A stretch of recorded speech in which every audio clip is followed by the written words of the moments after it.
36 idol housekeeper का episode number 10 भी वहीं से स्टार्ट होता है जब मिस्टर सॉन्ग गुस्सा हो रहे होता है क्योंकि माओ ने रिंग तोड़ दिया होता है। फिर मिस्टर सॉन्ग सबके ऊपर गुस्सा करने लगते हैं और सबसे पहले क्वेन को बोलते हैं, क्वेन तुमने आज लंच नहीं किया, तुम्हारे शॉट्स देखो, मुझे लगा था तुम अच्छा खेलते होगे। और फिर हमें दिखाया जाता है वो मिस्टर माओ के ऊपर गुस्सा करने लगते हैं और बोलते हैं, माओ तुम क्या तोड़ फोड़ के राजा हो क्या, तुमको बॉल को बास्केट में डालना और तुम क्या कर रहे हो, बास्केट को ही नीचे ले आ रहे हो। और फिर मिस्टर सॉन्ग ये सब बोलते बोलते जिन के ऊपर गुस्सा करने लगते और जिन को बोलते हैं, जिन तुम क्या स्मार्ट नहीं हो, तुम्हारे हाथ पैर एक दूसरे से कोऑर्डिनेट नहीं कर पा रहे, बच्चे तुमसे अच्छा खेलते हैं। और मिस्टर सॉन्ग जिनको डांट ही रहे होते कि उनकी नजर रूही के ऊपर जाती है क्योंकि वो बॉल को पैर से किक कर रहा होता है।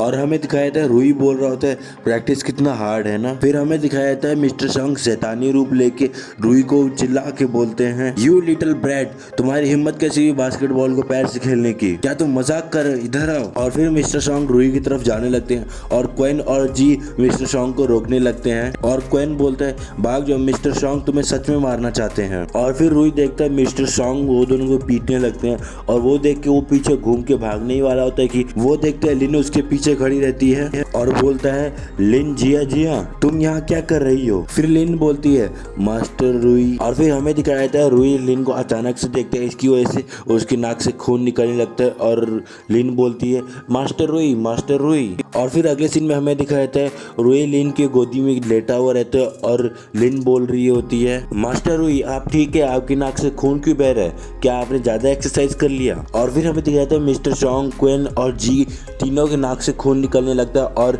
मिस्टर सॉन्ग बोल रहे होते हैं, the face and the boobs are worth of being the legendary number 1 in the grade. Mister song वैसे टीचर है ना ये लोग का और ये सब सोचता है।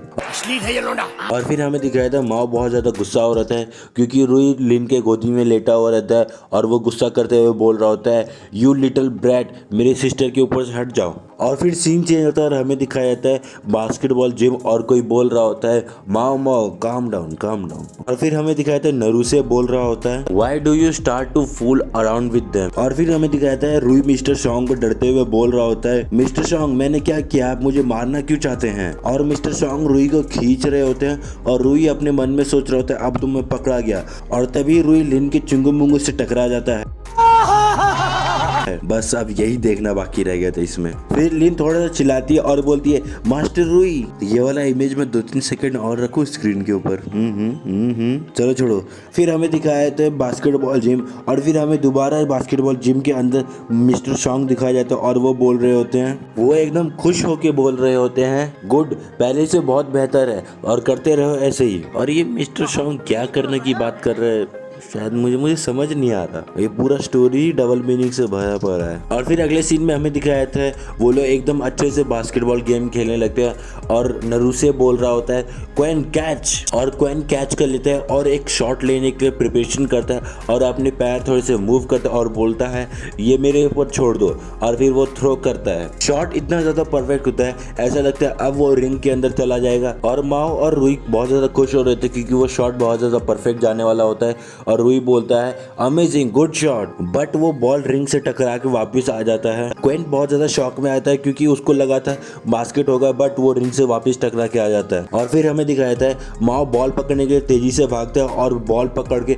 उछलता है और बोलता है, ये अभी भी मेरे ऊपर है। और फिर हमें दिखाया जाता है माओ डंक करने की कोशिश करता है और बोलता है, माओ स्लैम डंक। और वो बॉल जाता नहीं है बास्केट के अंदर, रिंग की साइड में दोबारा से लग के वापस आ जाता है। और फिर हमें दिखाया था माओ भी शॉक में आता है क्योंकि उसका बॉल बास्केट नहीं होता और बोलता है, ये क्या हो रहा है। फिर हमें दिखाया जाता है क्वेन बॉल कैच करके रूही की तरफ फेंकता है और बोलता है, ये अब तुम्हारे ऊपर है। फिर रूही बॉल कैच करके एकदम परफेक्ट पोजीशन बना के बास्केट करने के लिए थ्रो करता है और रूही एकदम परफेक्ट शॉट लेता है और बास्केट हो जाता है। और वहाँ पे सभी लोग खुश हो जाते हैं क्योंकि पहला बास्केट परफेक्टली गया और सब लोग बोलने लगते हैं, वो बॉल चला गया बॉल चला गया। रूही बोलता है, मैं लकी था। और वहाँ पे सभी लोग खुश होने लगते हैं और क्वेन रूही से बोलता है, मुझे लगा नहीं था तुम बास्केट कर पाओगे। और जी बोलता है, गुड फॉर यू, वो कितना कूल था ना रूही। और फिर हमें दिखाया था नरूसे भी थोड़ा सा खुश रहता है और वो बोल रहा होता है, ये एक सिर्फ गोल था मगर सब लोग कितने एक्साइटेड है।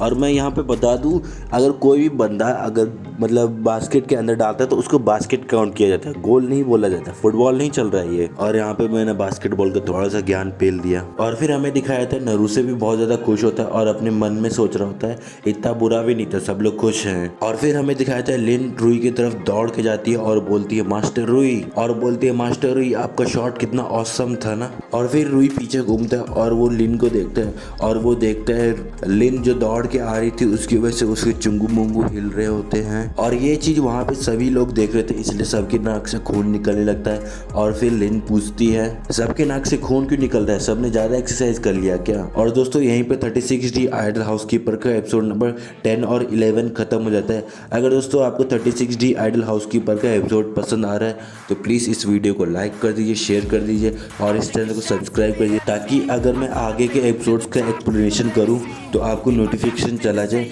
और आप वो देख पाए। तो दोस्तों बस आज के लिए इतना ही, मिलते हैं अगले वीडियो में, तब तक के लिए जय हिंद, वंदे मातरम।